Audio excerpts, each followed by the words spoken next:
All right. Welcome back to the NFL Alumni's continuing coverage from Super Bowl 59. I'm Bram Weinstein. We're presented by Coursera. Better is possible with Zayleen Jan Mohammed, who is from the San Francisco host committee. The Super Bowl heads to the Bay Area next year after we get through New Orleans. And that's Curtis Robinson, who's the Walter Payton Man of the Year nominee for the San Francisco 49ers. Nice to have you both with us. Thank you. Appreciate you having us. What notes are you taking this week Oh from my New God. Orleans? Lots of legal pads full of notes, Yeah. right? When you win the bid, it's usually a couple of years out, 2 to 3 years out, and so it feels really far away.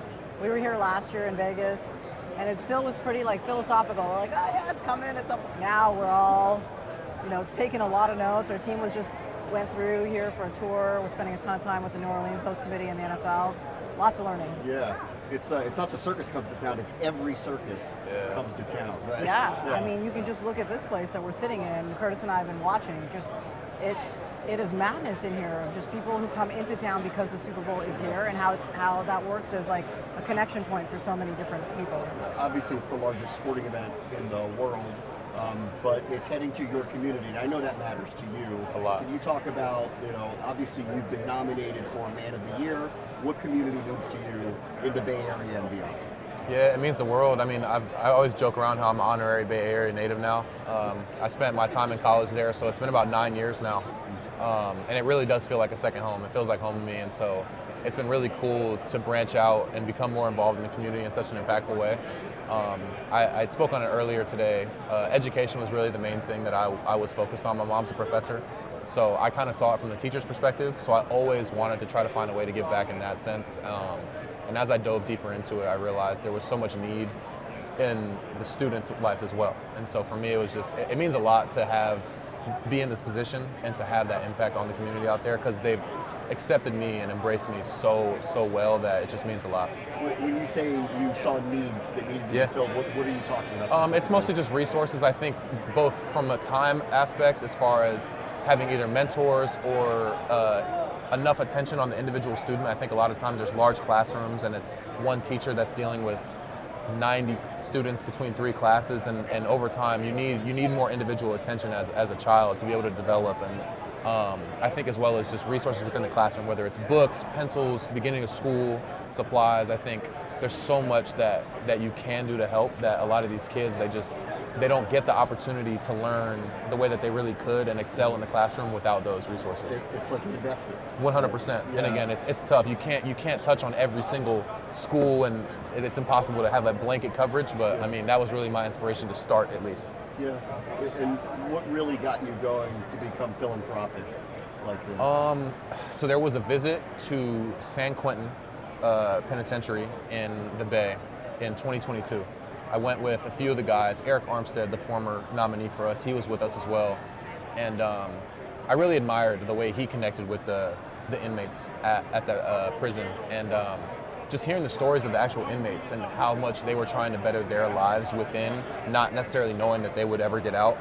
It kind of just, it took me by storm. I was just shocked. I felt like I wasn't doing enough to give back either for myself or the community, and that was kind of the turning point to where I made a decision. I was like, I don't know how I'm going to do it, but I want to have a larger impact, at least on the Bay Area while I'm here. So you're thinking about early life intervention.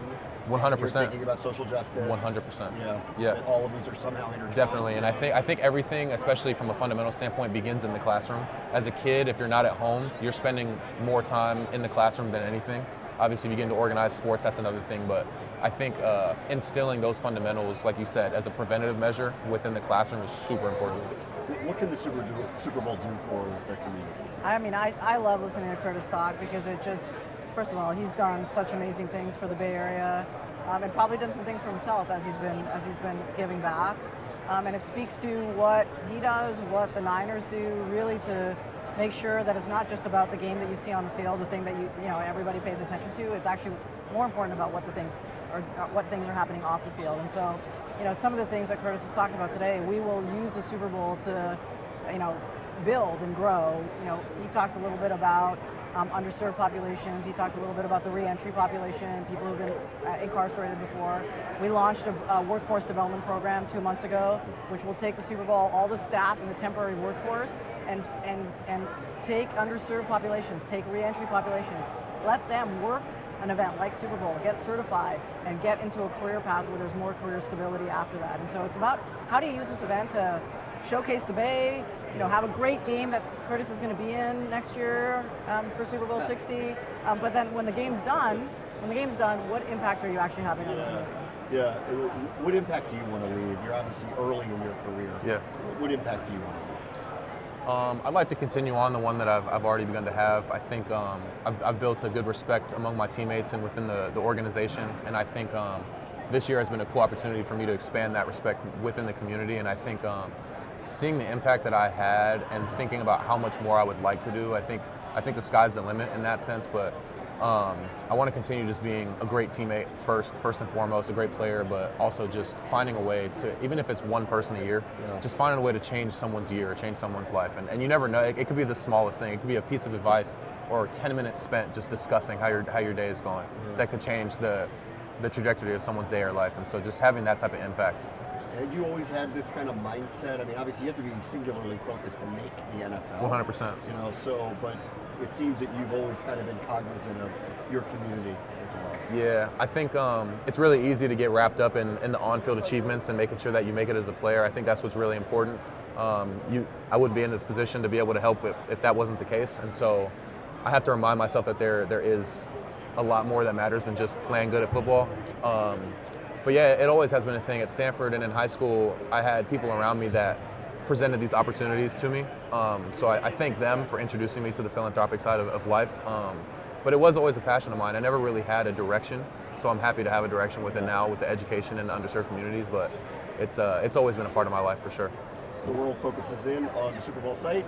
What do you want the world to see about the Bay Area next year? I mean, the Bay Area has so much to offer. I think the reason we were selected as the next host city is, there's a number of different reasons. We have a very diverse region. There's like 9 counties coming together, and every county brings something different, and you can experience different cultures if you go to the East Bay versus you go to Silicon Valley, you go to San Francisco.